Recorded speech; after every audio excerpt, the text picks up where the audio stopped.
welcome to your September Psychic Zodiac wheel.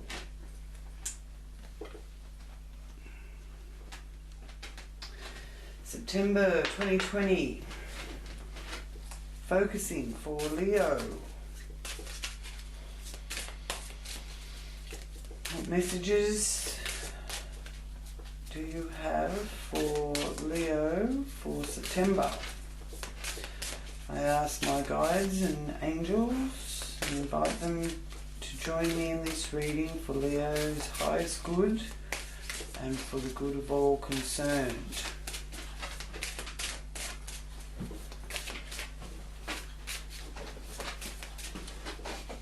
Down here we don't have as bad a winter as the northern hemisphere, some places in the northern hemisphere, but it's still cold for us. Thank you. Okay. Page of Cups.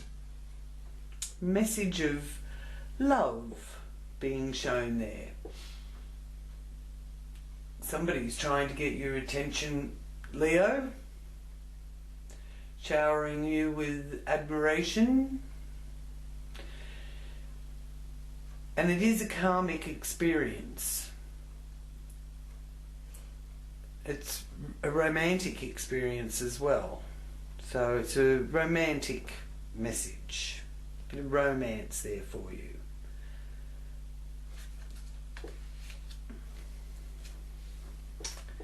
Strength. That's your card, Leo.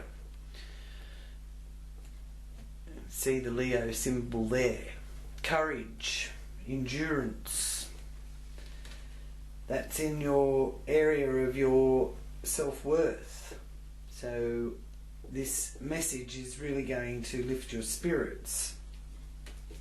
It's what you've been waiting to hear, I feel.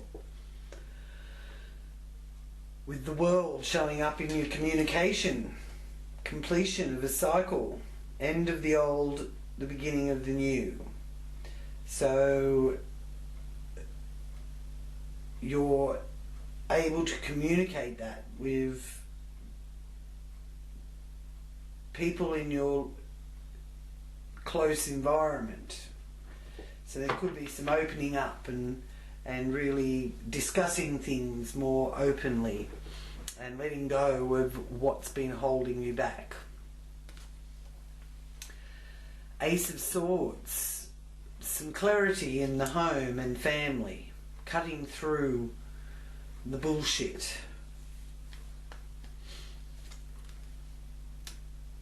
Seven of Wands is letting you know not to give up. There is competitiveness involved with this card showing up for you. And it's also about managing your time wisely. So there's time for play, and there's time for children, and there's time for your love interest.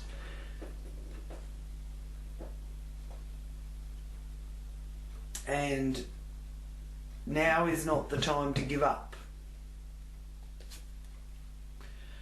Knight of Pentacles.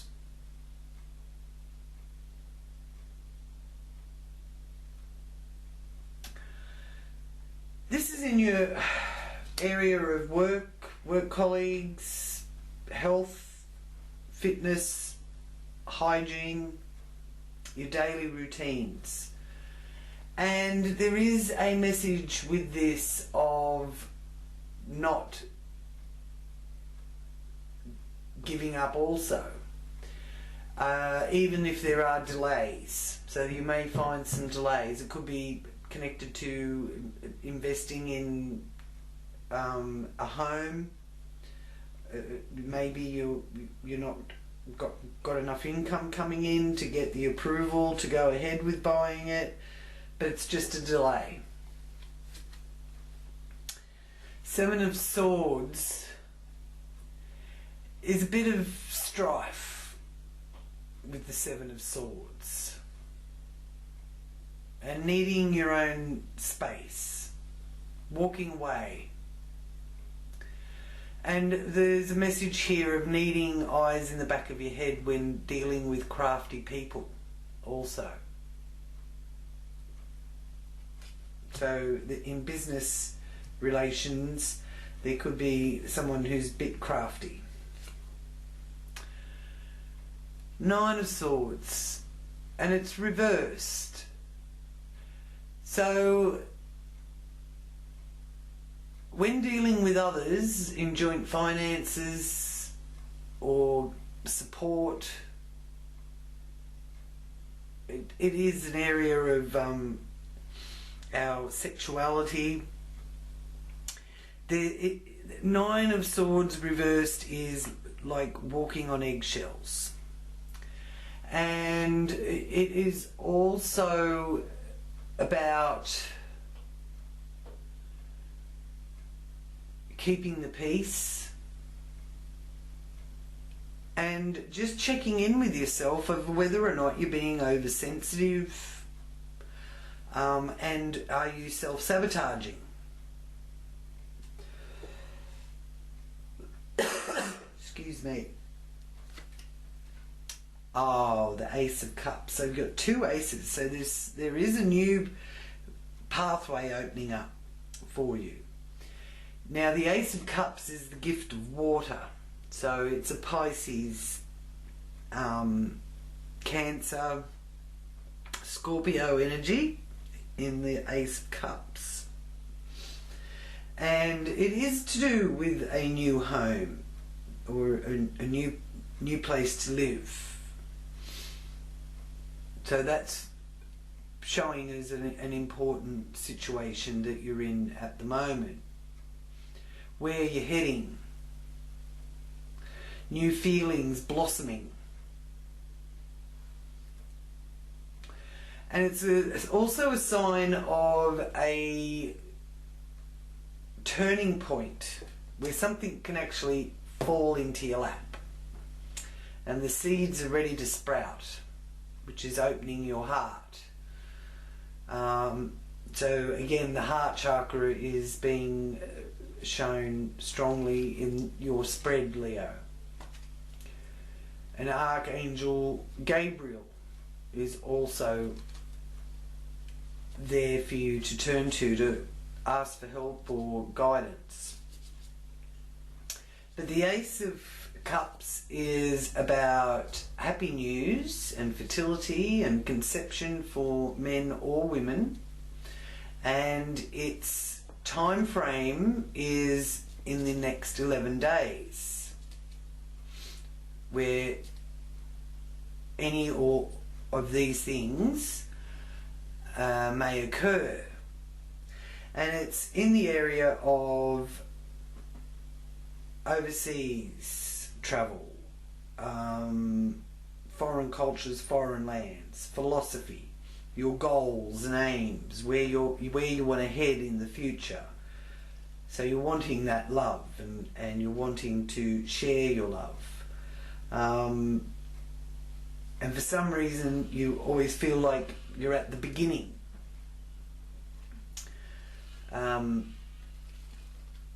So just a caution to make sure that you follow through on things, okay? Eight of Cups reversed. Well, you will be opening up to others and reaching out, which is good.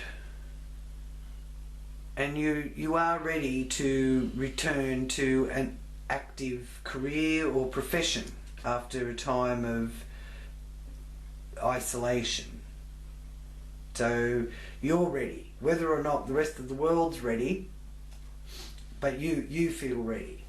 But you know, the whole of this year is sort of like 2 steps forward and 1 step back. So it's a very slow process. So don't try and push anything. Just be flexible and adaptable and duck and weave, and you will find that you are slowly but surely moving forward. and this is to do with the outer world. But you're coming from a good place in your inner world down here. It does look good, and you're ready. You're ready to compete. You're ready to put your energies into your love life and your children, and they're under a very good influence here with the Seven of Wands. And you've got the Devil here reversed. So there is a strong desire being shown here that you're ready to start a meaningful relationship, but you could be also weaving a sticky web. There may be those that need help with addiction, and you can free yourself if you want with the Devil reverse. You are loosening the chains. Now this is in the area of friendships and social groups and your hopes and wishes as well.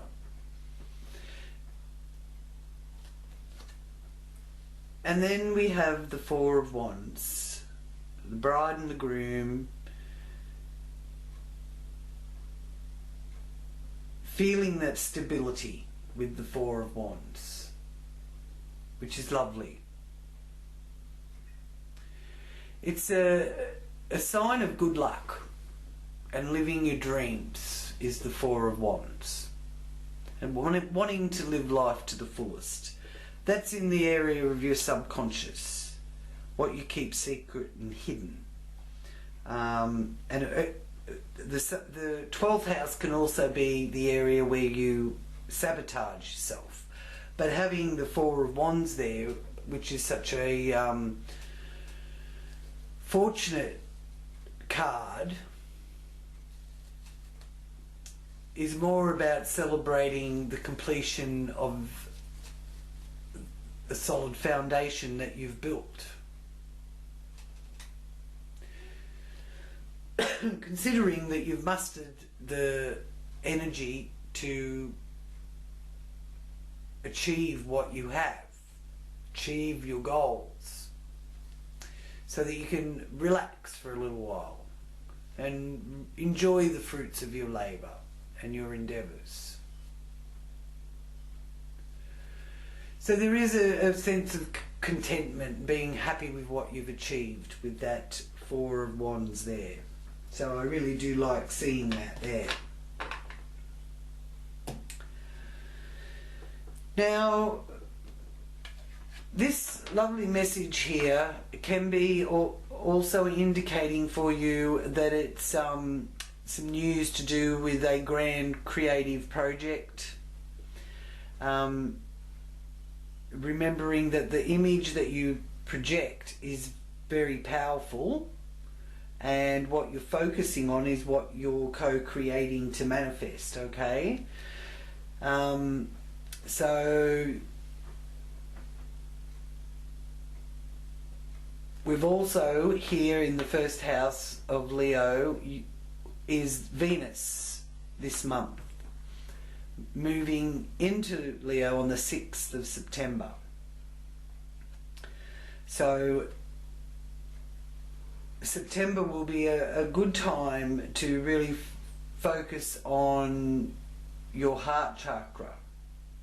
You can use rose quartz crystals to do that, and just place a crystal on your heart chakra.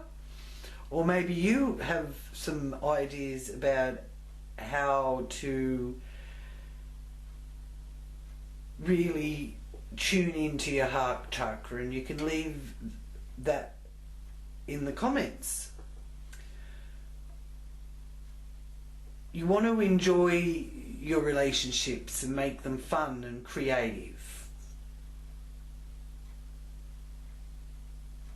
So that's the message there from the Page of Cups. On the 18th of September, in the second house, you've got the new moon moving into Virgo. So the new moon is a really good time to put your intentions forward to the universe, because the universe always has the first move, no matter it moves first. And it certainly is moving first here in September, because we've got Jupiter going direct on the 13th of September, Mars retrograde on the 10th of September, Saturn going direct on the 29th of September, and Uranus is retrograde and has been since the 15th of August. Neptune's retrograde and Pluto's retrograde. And Venus is going into Leo and Mercury is going into Libra. So there's movement, finally. Though it's 2 steps forward and 1 step back. It's not a rushed forward move for us to be able to just get out there and do what we want. It's, you know, still ducking and weaving and being flexible and adaptable, and yeah. So the Virgo new moon is a good time to put your intentions forward. Pay attention to details. Schedule health checkups. Tidy up, get organised. That kind of energy, that Virgoan energy, paying attention to details. Third house with the world, initial completion. The world energy is one where you can receive a lot of congratulations you know, it's like you've climbed the mountain, and all the struggles and setbacks and trials and tribulations that it takes to get to the top of the mountain, and you get your reward once you reach the summit.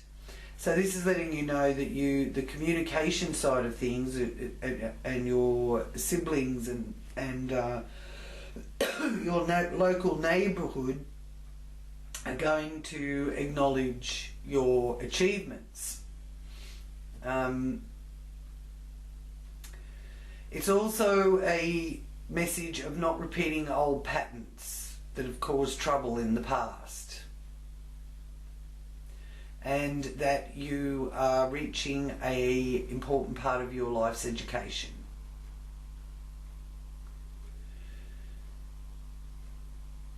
So there's some recognition being shown for you there. In your home and family, you've got the Ace of Swords. This is also to do with past life, this area. Okay? Now, that's also something too. The Sun is moving into Libra here in the 3rd house. So that's a diplomatic energy where there's peace and harmony in your communications. And Mercury is moving into Libra on the 6th of September. So you may be able to even find that you can be the peacemaker or the go-between in a relationship, and use those good communication skills, which are not just about doing all the talking or making speeches. It's also about being the listener. A really good communicator knows how to listen and really hears what other people are saying. Okay?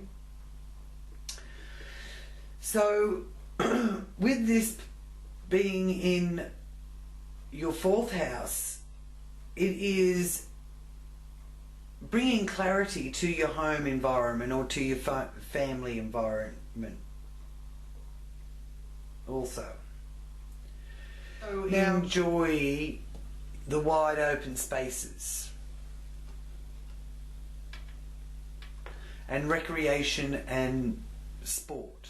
So you might find yourself outside a bit more, enjoying your backyard, even if you can't get out too far, but you might be able to move around. I know here, like in New South Wales,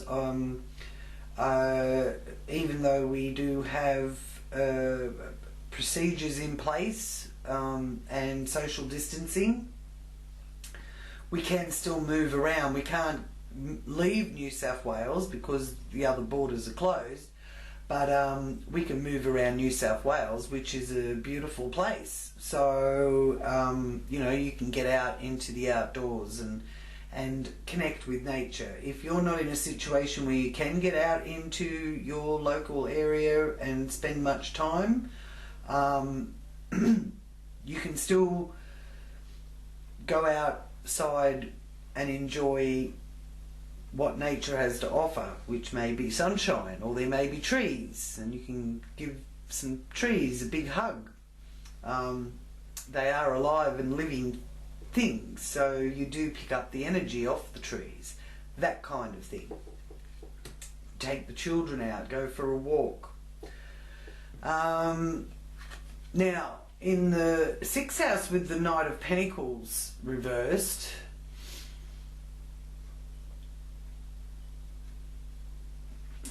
you are sort of toing and froing with a bit of reinventing yourself, because this is the area where you have in your chart, the Leo rising chart, Jupiter, Saturn and Pluto. Now Jupiter is going direct on the 13th of September, and this is wonderful, wonderful news, because Jupiter is the planet of opportunity. It's also the planet of good luck. It's also the jolly planet, so a bit of laughter and a sense of humour could prevail finally, so people can lighten their spirit through these very difficult times that we've all been dealing with and trying to get our head around. One of the remedies I feel is also essential oil, and I have some essential oil burning there, and I'm using frankincense. Now this actually says on it that the properties of frankincense are relaxing and strengthening, ideal for meditation and calming, and may help soothe fear and anxiety. And it is a beautiful fragrance, the frankincense, and I really do find that it does sort of boost your spirits up a bit. So that's really nice. So you know, you can use things like that to just make that little bit of difference. And the Jupiter energy, I really feel, is going to expand the opportunity for us to do that.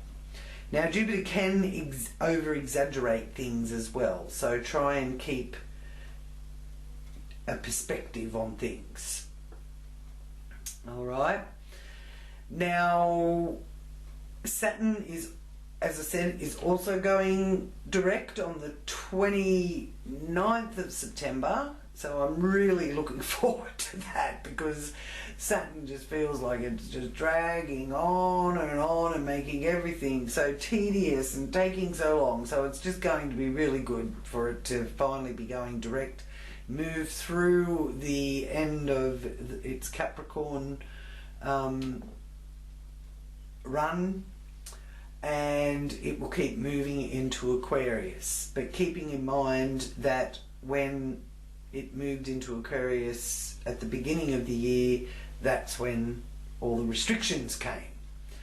So maybe it'll work in the other way, it'll lift the restrictions. We'll have to wait and see, but at the moment, through September, it's going to be in Capricorn, in your 6th house, connected to your work, your health, your physical regime, your routines, your rituals, and co-workers and pets.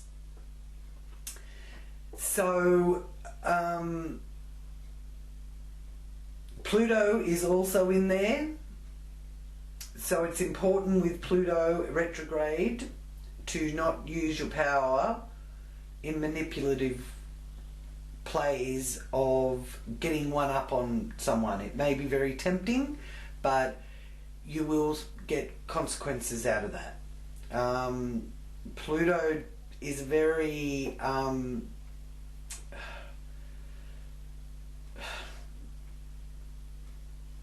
deep soul-searching energy. It wants you to go within and really seek what it is in you that you need to let go of. If you're asking questions of why does this happen to me, or why are they saying that about me, or why, go within. It's something within you that you need to change for the better. And the Pluto energy can help you do that. Okay? You can... the energies of this transit can assist you in achieving great changes and growth, and in discovering things about yourself that you never even knew. But there is always a warning there not to take any risks or behave in a risky way, to do with work, health, that kind of thing. So then you're in your partnership area here with that Seven of Wands in your partnerships. So that is letting you know that something has let you down. Okay, you are feeling that sense of needing eyes in the back of your head, and you could even be dealing with someone a bit crafty who's got their own agenda, and it could be in business. Okay. Nine of Swords is like being oversensitive and having financial worries too, being here in the 8th house of joint finances. So you could be worrying about financial situation, and you really need to check in to see if you're worrying over your worrying. Are you worrying about something more than what you need to be? Now the full moon on the 3rd of September is in Pisces in the 8th house. A wonderful time to rest and slow down and pay subtle attention to certain areas of your life.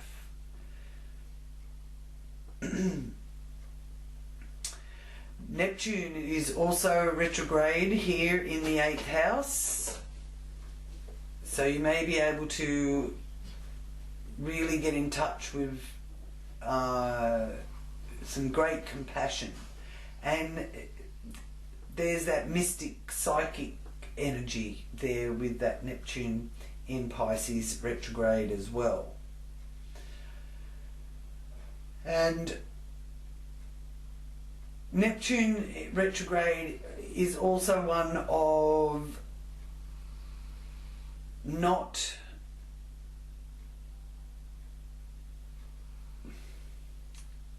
being able to really clarify information one way or the other. So there may be hold-ups with information to do with joint finances as well.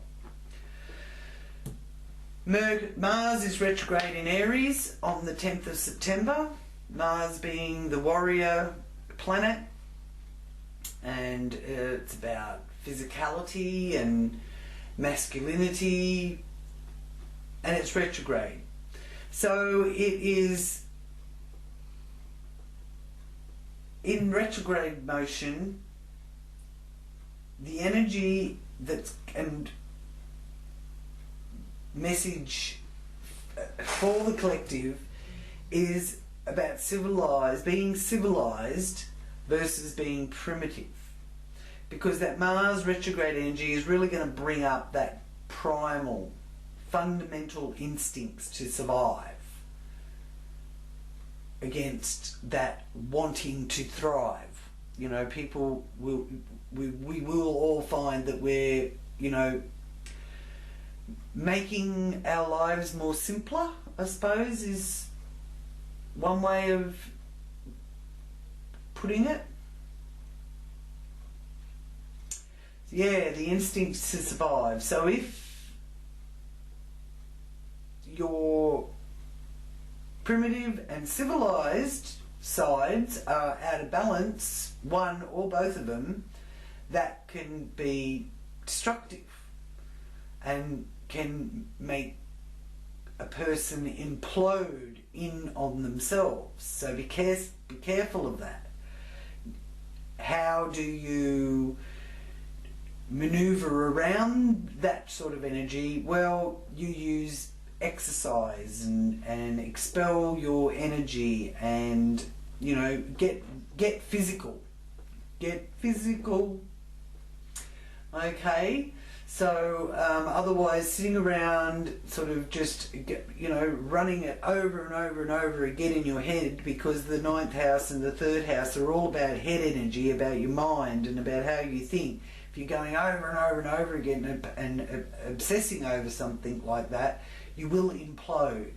On a world scale, we can see different countries that are really showing this Mars energy, especially the Mars retrograde energy, even though it's not actually going direct until the 10th of September. The build up to it, as Mars slowed down, getting ready to go retrograde, has been one where there are countries around the world, like the USA or Lebanon, for example, very sadly and worryingly are imploding in on itself, and sending much love and peaceful thoughts and prayers to those countries that are suffering through that, on top of everything else.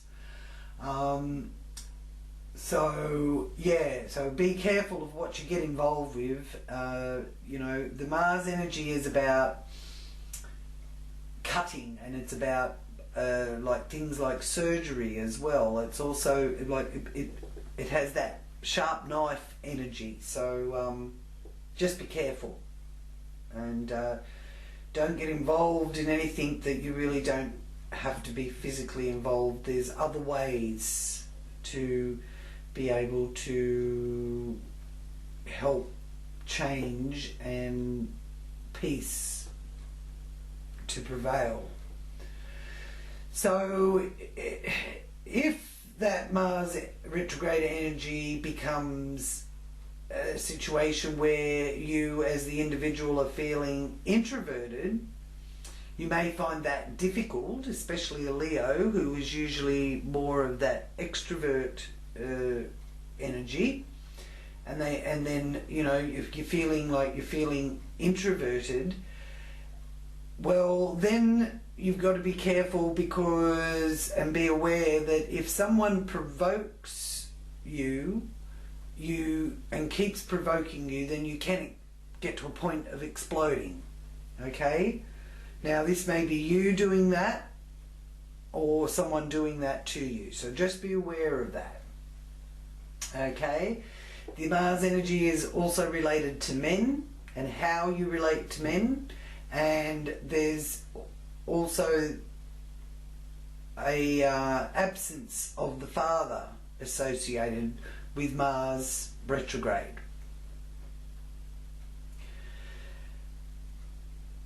But in the 9th house area, you do like to learn about life through the raw experience. And usually you'd rather do that through experience rather than through going through the halls of academia, for example. And now, however, an avenue of higher learning could be a challenging and have appeal for you at this time through September. So you may even find yourself doing more research, looking into things, thinking before you speak, that kind of thing. Don't just blast off from a place of ignorance, because the way things are at the moment, others will pick you up on it and it will be pointed out, and there's no way around it. It's not just Leos that are experiencing that, it's everybody. Yeah, so just be careful of that, okay? Now, then you've got Uranus in the 10th house here. The multi-dimensional mind is the Uranus mind. Out here in your career, on the area of your professional life. So Uranus traditionally rules freedom, liberation, technology and change. And it's a planet that brings the unexpected, surprises, sudden events, sometimes a shock event. It's a futuristic planet. It's about technology, science fiction, space exploration, computers, high-tech gadgets. Now, it also is connected to electricity, Uranus. And I tell you what, since Uranus went retrograde on the 15th of August, nearly everything I've touched I've got zapped out of. And I just knew it was the Uranus retrograde energy. And it's still happening. So there's a lot of magnetic electricity around. And we are made of magnetic electricity. We have our own electrical wiring within us.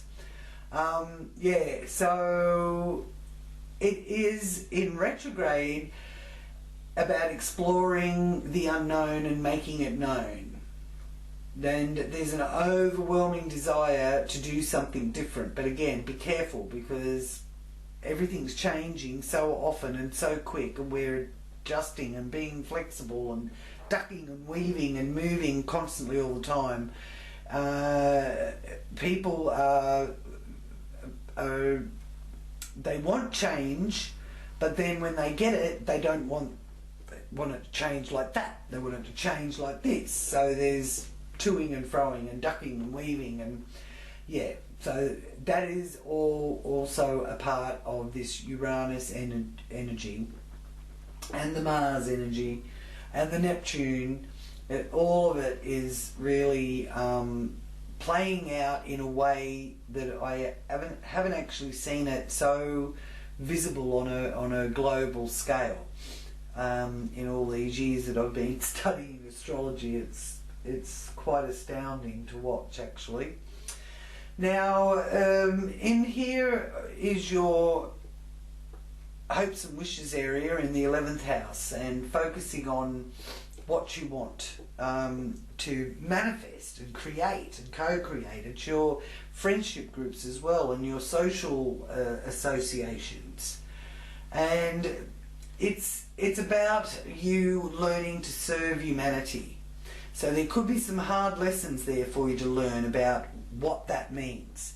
It means not doing everything to serve yourself. That doesn't mean to not look after yourself, but to give of yourself freely to look after others. And serving others is making sacrifices in your own life, really.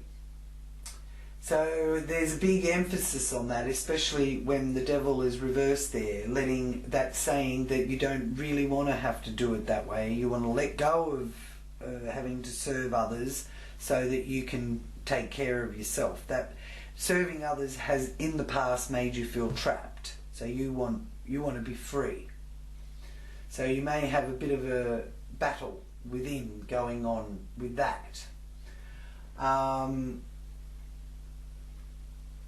12th house is letting you know that you do have the stability. So you've been able to really build more balance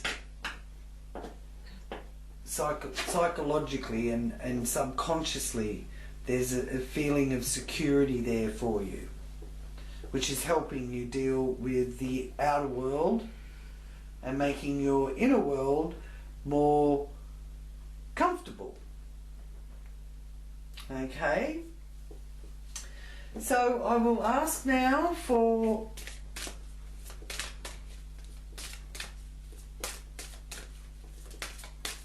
guardian angel card for your affirmation.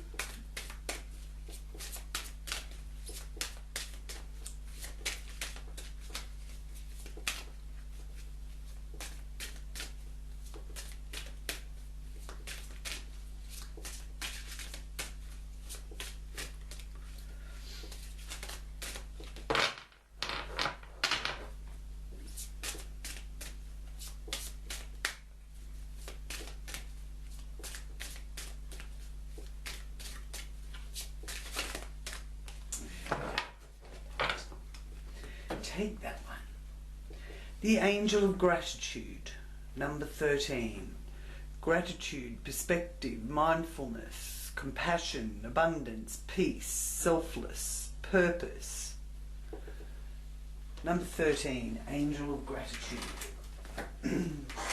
So, your message is, gratitude is a natural state of my being. And your affirmation is, I am thankful that my angel of gratitude has shown me how to see the kindness and gratitude that the universe is sharing with me on a daily basis. Lovely. So you can use that affirmation whenever you need to. Oh, that came fast. Okay, so you've got the Ark of the Covenant. Wow, that's a big one. That's an amazing card to get. Really is. So, the Ark of the Covenant is the stars are shining on a scene in the desert night. Fires burn.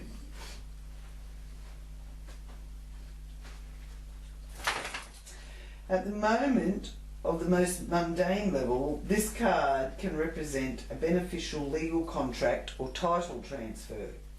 It also can show successful working with professionals such as brokers and lawyers. More often, it indicates that you are living true to your own karmic contract. Wow, that's nice. It's a beautiful card.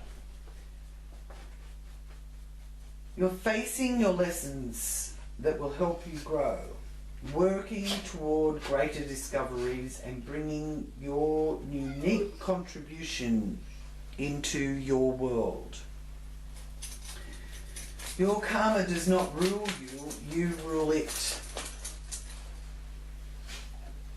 When the work becomes too great, take a rest. Don't break with your covenant. It supports you. You understand the phase of time and energy and your work within these phases. Some of your karmic directives at this time may involve other people. If so, make sure there is no urgency, need, or personal agenda in play. Don't let yourself get pulled into an emotional drama. Know that things that require your attention now and reflect on commitment that has a far-reaching influence that may impact your present life as well as your future, in this life and the next. So continue to work towards your higher purpose. To uphold the sacred covenant, you have to touch the world with your light. Well, it's interesting that that has actually shown up, because I do feel that what's going on now on a global level is very much about this life and past lives that will affect future lives. So the message of this Ark of the Covenant really does ring true, because I feel that the reincarnation that has happened and brought us all here now, there's two eras that are connected to this incarnation we are living. One is the era of when there was the World War II, and the souls from that era have been reincarnated into our time here on Earth. No matter what age you are, if you're alive, that's one era I feel it is connected, and the other is the era of the abolishment of slavery. And the connection with reincarnation is that we have been many different nationalities, different skin colours, different genders in our past lives. And the ancestral connection is about the ancestral trauma that has been carried down or carried up to us, whichever way you look at it, from our ancestors over the centuries. Because we didn't just miraculously only appear here because of our mothers and fathers. They had mothers and fathers, and they had mothers and fathers, and back and back and back it goes.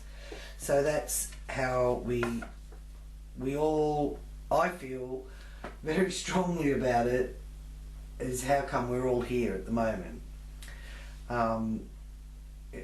witnessing what's going on out there now, and all doing our bit to try and improve it and heal the wounds where we can and how we can. So thank you, Leo, for joining me, and please do ask me any questions. Just leave any questions you have in the comments, and share any thoughts that you have on this reading. Thank you so much, and give it the thumbs up, and sending out blessings and peace to you all, Leos. Until next time, namaste.